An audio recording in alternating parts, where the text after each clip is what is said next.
Good evening and welcome once again. I bring you greetings from the most wishful John G. Jones, Grand Lodge, State of California, ancient, free, and accepted Mason. The sun has now set in the west and has dipped its face into the ocean. And it's now about a little after 7 here, Well, no, a little later than that. Oh, we're looking at about 8:30. A little bit like that. Yeah. Woo. Yeah. So look, we're going to get right into this. And this video deals with the structure of Freemasonry. The structure of Freemasonry. And I'm speaking specifically to my brothers of the ancient, free, and accepted Masons, those who are part of the General Grand Masonic Congresses, or the Congress of Grand Lodges, or the Council of Grand Masters, speaking particularly to you. And I say that because some believe that the General Grand Masonic Congress, the Council of Grand Lodges, Council of Grand Masters, whatever you want to call it, they believe that that entity is over your Grand Lodge. Yeah, I've heard that. I've heard that. That entity is not over your Grand Lodge. If anything that is above your Grand Lodge or supersedes your Grand Master, you really shouldn't be a part of it. And I say that because if they do something to your state, if they come into your state and disrupt your harmony, they can do it to other states. So hear me clearly.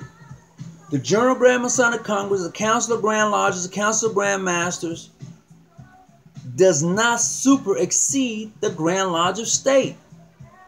This is why you would never, and I'm going to say this is why you probably would never become recognized by another body. Because of that issue.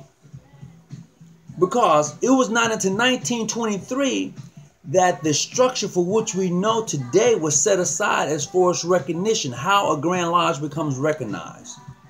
That was not put into play until 1923, and that was done by the Grand Lodge of England. Now, there's other structures that are out there that are put into place by other jurisdictions as far as recognition is concerned. And you can take that up and take a look at it and see if it fits you. But we all know that most people probably go with the one that the Grand Lodge of England has set aside as far as recognition is concerned. Now, and I say that because some brothers, once again, believe that their General Grand Masonic Congress is over their Grand Lodge, or the Council of Grand Lodges is over their Grand Lodge. It's not. The highest thing in your state is the Grand Lodge. And the Grand Master is its president. The Grand Master is the head figure in your state over your subordinate lodges, not the President General, not the president of anything. Okay? If you have it structured that way, written into your Constitution that way, then that's how it's structured for you. But the structure for which most jurisdictions follow is that you have the Grand Lodge. Okay? Then you have a choice to go York Rite or Scottish Rite. In most Southern and Western Masonic jurisdictions, it is said in their constitution that you have to be a Scottish Rite and York Rite Mason in order to become a Shriner. It says that. In other jurisdictions, you can become a Shriner after you become a Master Mason. And then some have it put up to where you become a Shriner, don't have to be a Mason at all. That's truth. Now, back to us. Now, in most jurisdictions that has this membership, and when I say membership, that is recognized by a General Grand Masonic Congress or a Council of Grand Masters or Council of Grand Lodges, that's why you have it. That's the only purpose. The Council of Grand Lodges, Council of Grand Masters, General Grand Masonic Congress, whatever you want to call it, does not and should not issue charters to Grand Lodges. If you say that, hey, Tony Muhammad, what's up, bro? Yeah. My Grand Lodge got its charter from the General Grand Masonic Congress. I'm going to look at you like you have lost your mind. Something ain't right with that picture. So, yeah, something ain't right with that picture if you're coming to me and telling me that. Now, here's the structure of Freemasonry that 98% of us follow. We follow this structure right here. Here you have the enter apprentice, fellow craft master mason. Then you have a choice of going York Rite, Scottish Rite. The most puissant sovereign Grand Commander issues charters to the Scottish Rite.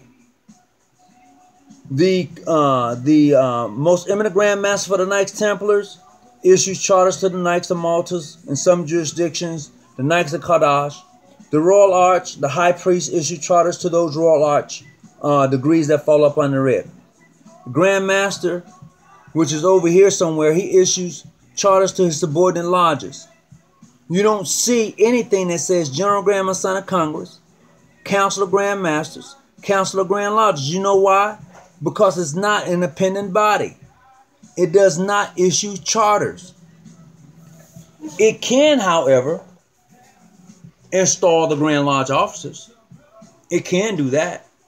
It can also do the installation for the Grand Lodge, but it cannot establish a Grand Lodge.